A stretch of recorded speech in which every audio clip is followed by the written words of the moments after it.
Alors aujourd'hui, à Ouverture, on reçoit Ojo, un artiste peintre underground, pour parler de l'importance et l'impact de l'environnement sur le métier de photographe.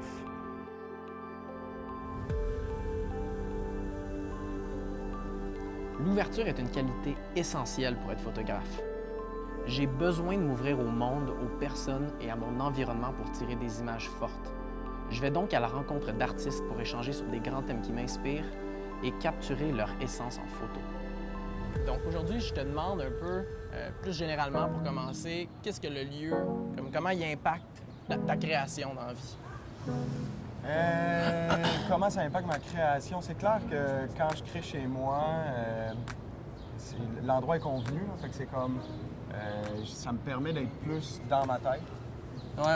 Fait que dans ce sens-là, je pense que à partir du moment où je suis dans mon atelier chez moi, le lieu m'impacte peut-être plus. Ouais. Dans le sens où je suis tout le temps là.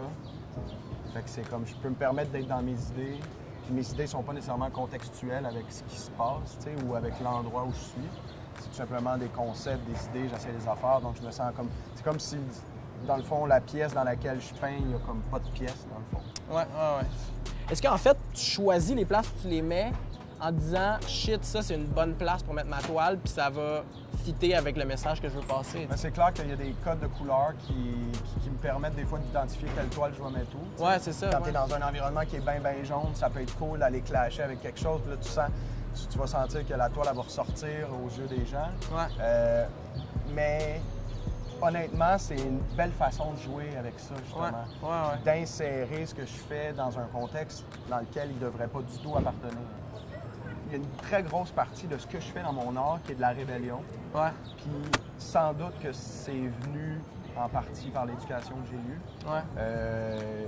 Mon adolescence a été genre une phase interminable de rébellion. Ouais, OK. Non seulement envers les parents, mais envers le système, envers tous les questionnements que j'avais, toutes les injustices que je voyais, tout ça. Parce que dans ce que je fais, il y a cette vitesse-là, cette force-là de rébellion qui oppose le laid au beau souvent. Des couleurs qui ne fitent pas, des moments qui vont trop vite, des trucs comme ça qui n'ont pas nécessairement une corde directe vers l'endroit d'où je viens, mais qu'en cherchant un peu plus loin, pourrait représenter à un certain point convivial. Ouais, c'est ça. Pour la suite, on va aller prendre une photo de mon ami Ojo. Cette photo va être faite en plein milieu de la place publique du quartier chinois à Montréal. Ojo, au centre du quartier chinois, va tenter de créer une toile en se laissant inspirer de son environnement et on va voir ce que ça donne en photo.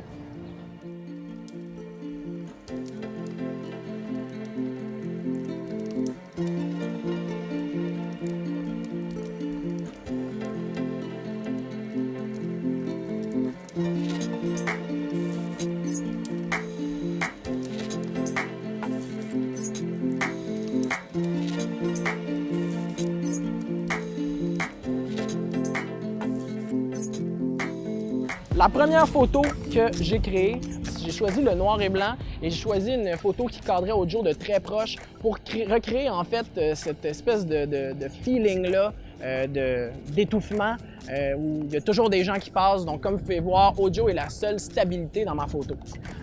Voir un de mes amis avec une tuque peindre en plein milieu de la rue contre une espèce de container ou un mur qui mène à des poubelles, ça me donnait vraiment le feeling d'enregistrer un vidéotape de skate en fait dans les années 90. C'est mon inspiration principale, un grand angle venant d'en dessous, ça lui donne l'impression d'être complètement grand, complètement important et c'est ce qu'on aime. Donc, sur cette photo, ce que je voulais qu'il ressorte, c'est la création d'Ojo à la fin de son parcours, à la fin de son cheminement. Je voulais aussi qu'on ressente à travers tout ça l'impact et les influences du quartier chinois. Donc, c'est pour ça que j'ai utilisé un contraste dans le trait rouge, dans le trait jaune. Et en enlevant un peu de saturation sur Ojo, on donne un style à la photo qui est assez cool, selon moi. Pour finir, on peut voir directement que l'environnement a un grand impact sur la création d'un artiste. Simplement le fait, en fait, qu'un homme inconnu a nommé la toile de Ojo, je crois que ça représente assez bien notre point. Donc, créez, choisissez votre endroit, que ce soit un loft, à l'extérieur, et vous allez voir que ça va complètement changer votre vision des choses.